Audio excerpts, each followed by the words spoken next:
Hey guys, welcome back to another video from the Football Herd. I hope you're doing wonderfully well. Today we've got a jam-packed episode for you as we dive into some crucial FPL decisions that would make or break your season.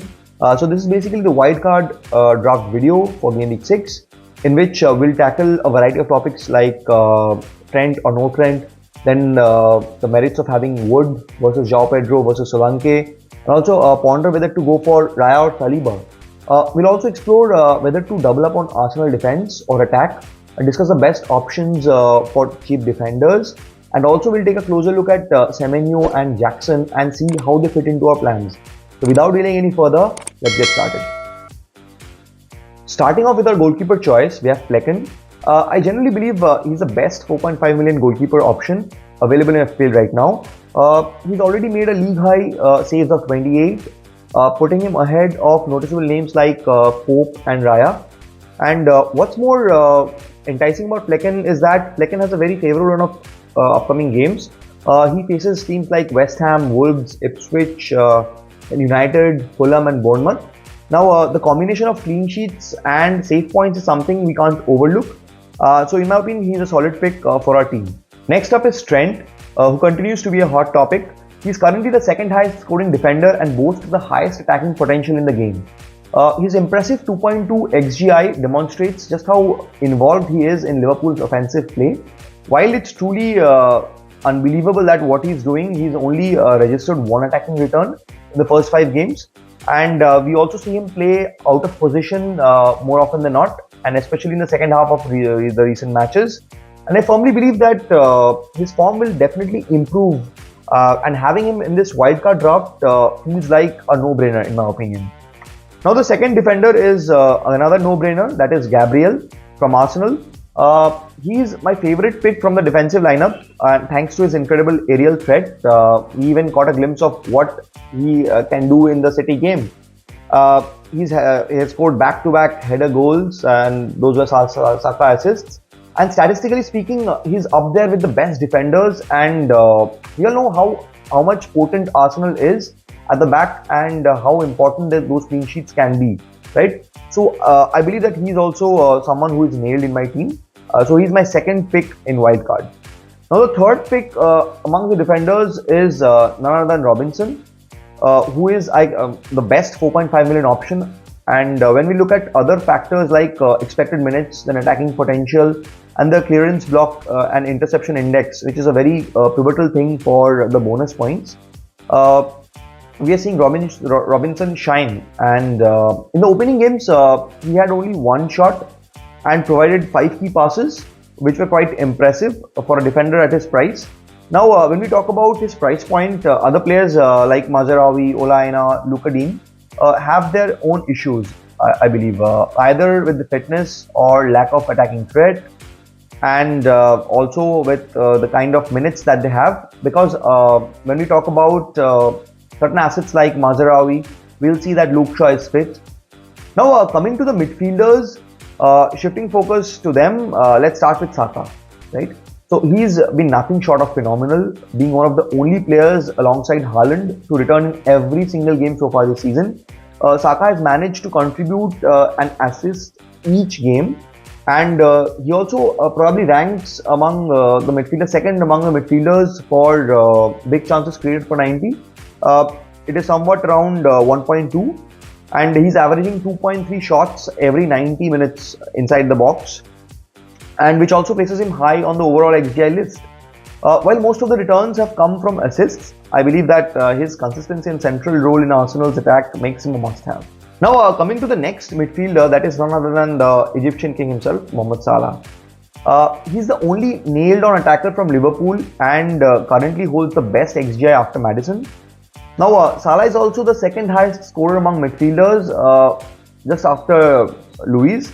So it's no surprise that he's a very vital part of our plans.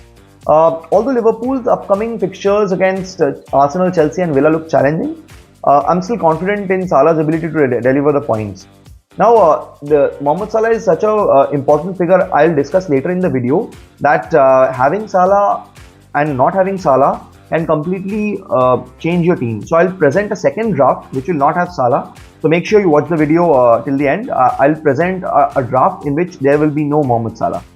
Now, Having said that, coming to the next midfielder, it's Emil Smith-Rowe. Now, Smith-Rowe has been also quite impressive, averaging 6 points per game. He's taken 10 shots and provided 3 key assists, and rather 3 key passes, I would say, which contributed to a solid XGI of more than 2. And interestingly, no team has taken more shots from inside the box than Fulham, so which only enhances his appeal as a budget option. Now, speaking of budget options, the next pick is none other than Morgan Rogers. So Rogers, with 7 shots and 7 key passes to his name, he's slowly finding his rhythm, I believe. And having already created 4 big chances this season, he ranks just behind top performers like Saka and Palmer. And also he's passing the eye test and beginning to produce the FPL returns that we love to see, right? Because initially he had a very rough start with only 2 pointers in 4 game weeks. And I believe that he will pick up pace as he has delivered a 10-pointer in the last game week. Now coming to the last midfielder, that's Semenyo. Last but not the least, he's averaging 4.4 points per match, having scored 2 goals and provided 1 assist so far.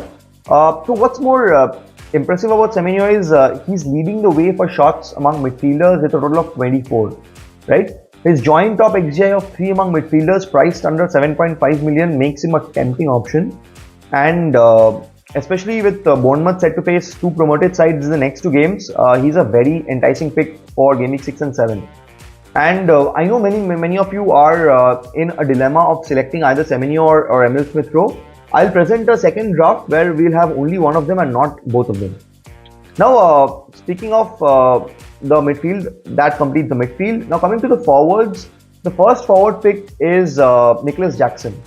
Now, he's been in excellent form of lately and could cover for Palmer's absence, I believe, if needed. Having Chelsea cover, I believe, is very crucial, and especially since they have been scoring goals at will, right? So, one additional advantage of having Jackson would be that it will allow us to pivot to Solanke down the line when the fixtures ease up for Tottenham Hotspur from game week 8, right? And creating this placeholder is very important in my opinion, which it will definitely save a transfer and not allow us to take any hits. Now coming to the next player, that is of course Erling Haaland. I don't even feel the need to elaborate why he is the obvious pick. And his performance last week was a stark reminder to his incredible talent, I believe. Because we have learned the hard way not to overlook him, because he is proven to be very essential irrespective of his price point of 15.3. I believe he is a must-have and someone whom everyone should have in their team. Now coming to the bench is pretty much kind of a bench fodderish, and people whom I will not be starting. They are only there as cheap enablers. When we talk about Greaves, now Greaves is an excellent 4 million asset and a confirmed starter who can chip in with a couple of points if need be. Same with Howard Bailey. He's also a fantastic enabler from Southampton, who also gives us the flexibility. And similarly with Waldemarsson and Stewart, and Stewart also acts as a bench fodder who will be occasionally coming off the bench, mostly serving as another cheap enabler. Now let's look into an alternative draft, which will be based on this structure that I just showcased to you. Only 5 players will change. The first change being Raya will be opted for instead of Flecken. Then we'll go for Pedro Porro instead of Robinson. Then we'll try to cover the Liverpool asset of Mohamed Salah with Luis Diaz. Then we'll be picking Mbeumo instead of Semenyo. And we'll be picking João Pedro instead of Stewart, which will only ease a lot of bench capability. If some of the players is not coming handy, not starting injured, then João Pedro can definitely pitch in for them. So just to explain a bit about each of the players, now Raya could give us a second Arsenal defensive double up, offering both clean sheets and save potential. Similarly, for Pedro Porro, who is a much more attacking option than Robinson and plays for a team that's more potent, not only for scoring goals but also for keeping clean sheets. And the third one that I just spoke about, that Luis Diaz covering Mohamed Salah.